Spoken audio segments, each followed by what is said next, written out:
including our regional partners, PID, the UN and crop agencies, and our development partners.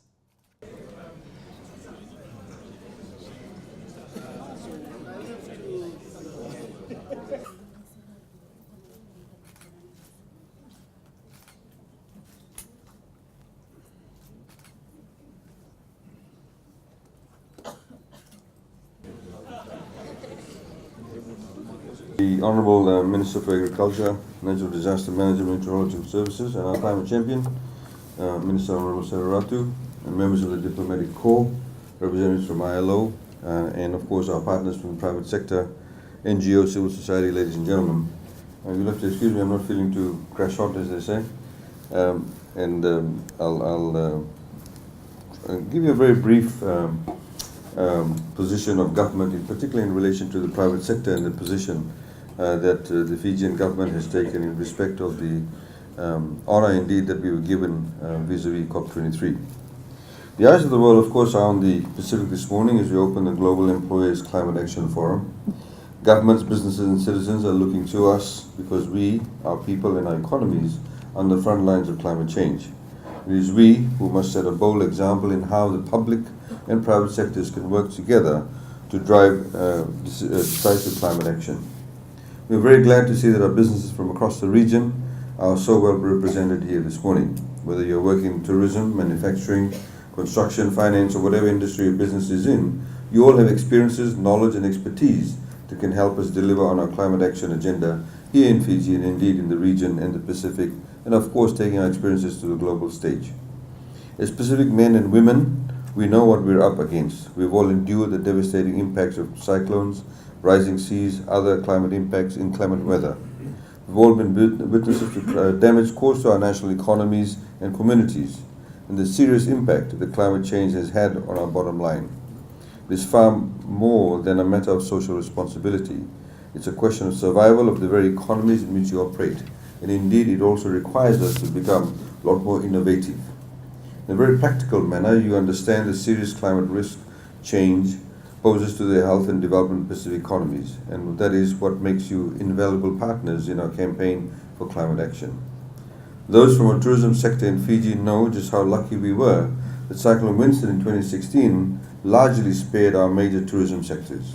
So despite the total cost of damages amounting to 1/3 of the value of our GDP, we could have faced an economic crisis of even more catastrophic proportions.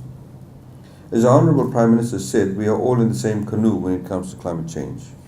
Our response must be collective, and it will take input and action from all of us.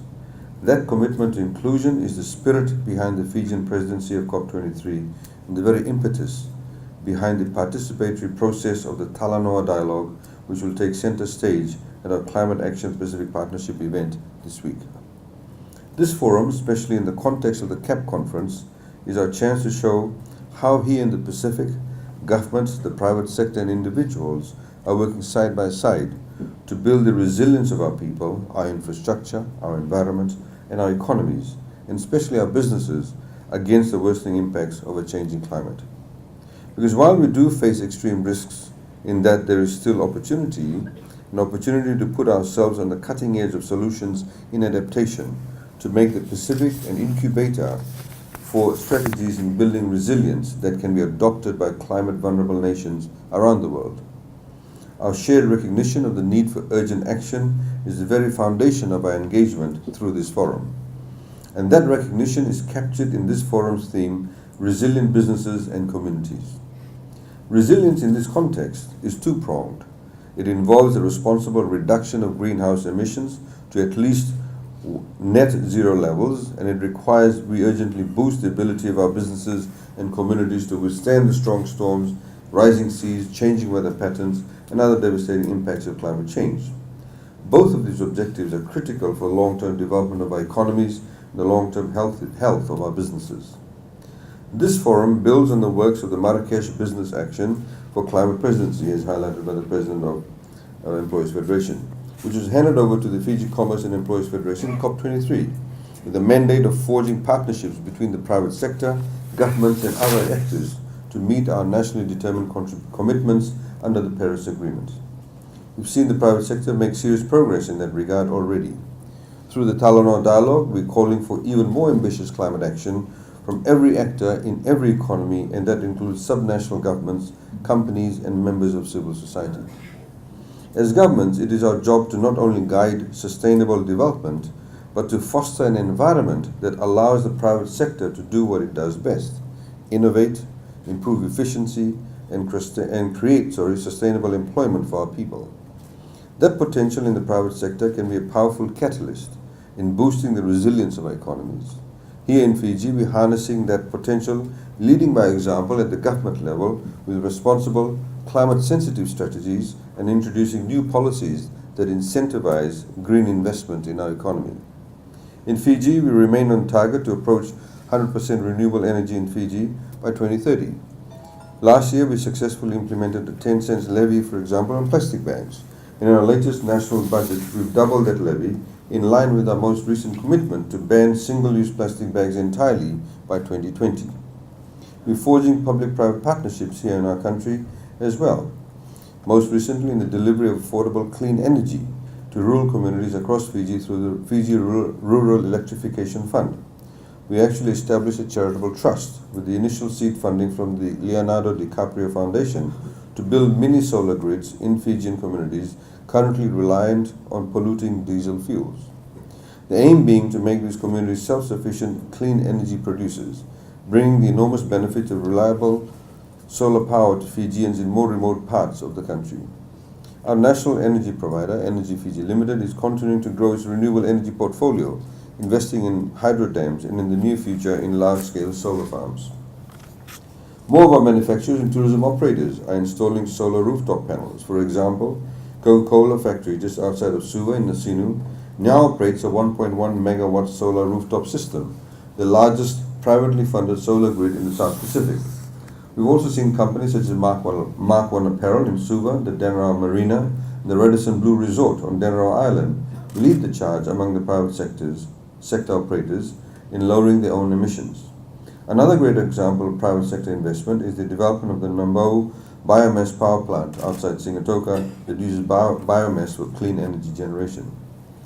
These are a few examples of how the private sector can help bridge the sustainable financing gap brought about by limited government resources, which is particularly important in developing countries like Fiji and the rest of the Pacific. That is why we need the right mix of attractive policies and market mechanisms to crowd in private sector finance and generate attractive returns for investors. We also need government donors and multilateral development agencies to help provide measures that de-risk investments, and that's a topic I will speak on in greater detail during the CAP conference tomorrow. We've considered our own situation in Fiji and took the initiative to venture into the global capital market to raise funds for sustainable development projects that address climate change and preserve the health of our natural environment. Fiji became the first emerging economy and the third in the world to issue a sovereign green bond worth Fijian $100 million, modest as it may be, however, to support climate mitigation and adaptation initiatives. The Fijian Sovereign Green Bond is an innovative financial instrument that will help finance projects in Fiji that protect the progress of the Fijian economy and fulfill our own obligations under the Paris Agreement. And we expect this finance will also be used to leverage private finance as well. We of course listed the green bonds in the London Stock Exchange recently during the Commonwealth Heads of Government. Even with early stage private sector and philanthropic investment in climate action in the Pacific, it is governments that need to further drive climate action at the national level through responsible fiscal policy.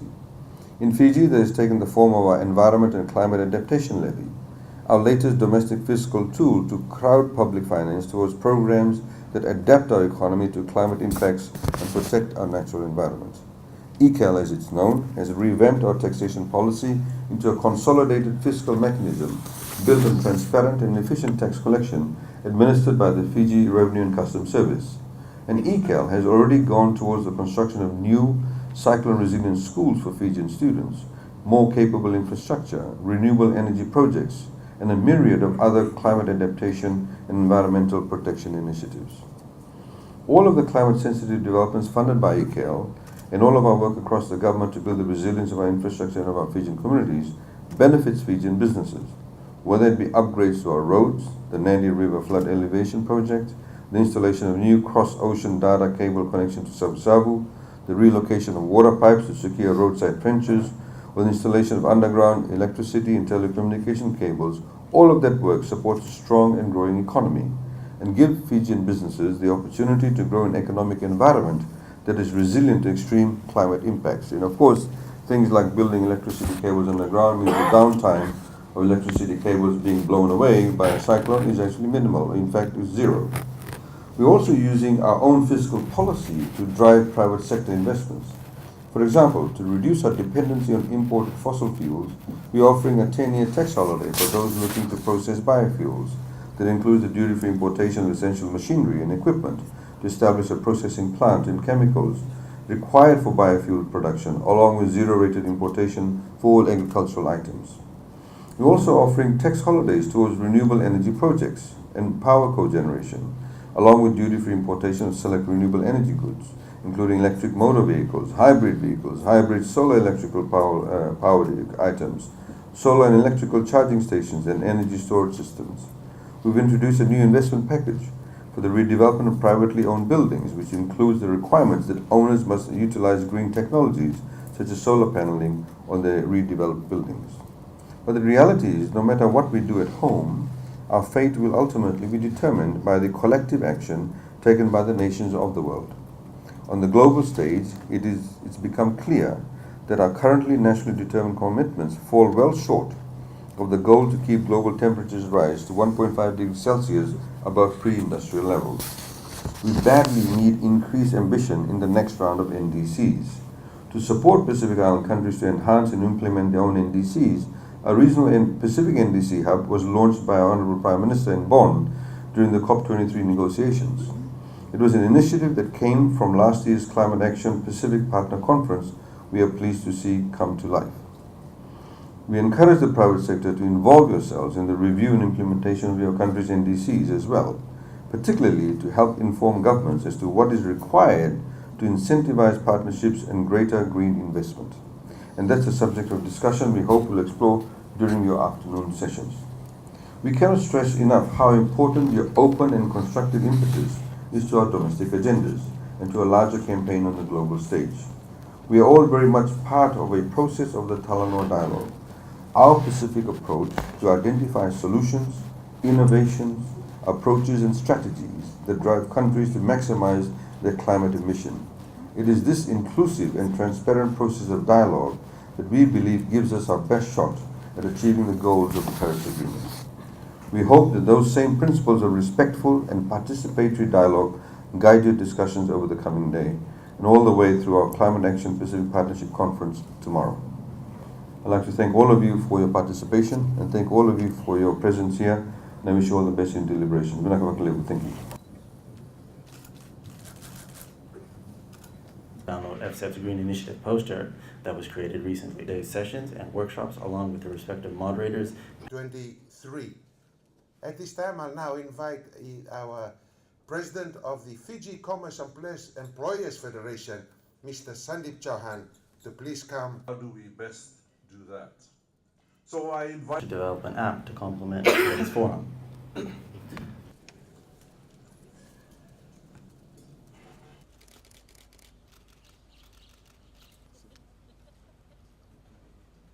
This idea on 3. Smile.